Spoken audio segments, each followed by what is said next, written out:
Hello guys! Good noon! Ayan. Ito guys, share ko lang.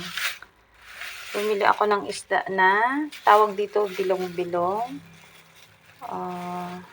Ano siya guys, kalahating kilo. Tapos ito, tulingan na maliliit para sa aking alagang aso at pusa. 1 kilo. Tapos, kalahating kilong tahong.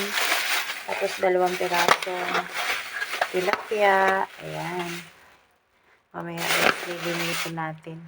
Tapos, kalahating ubas. Ewan ko kung anong klaseng variety ito. At bakit?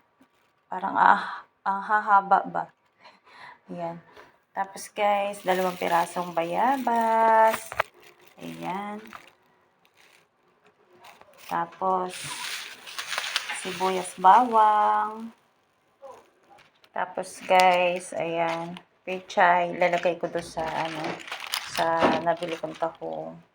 Tapos, ito, gusto ko sigarilyas. Pwede ko siyang gataan o di kaya igigisa. Ayan. Tapos, bumili ako ng 1/4 lang na pangbihon. Ayan. Tapos, and photo.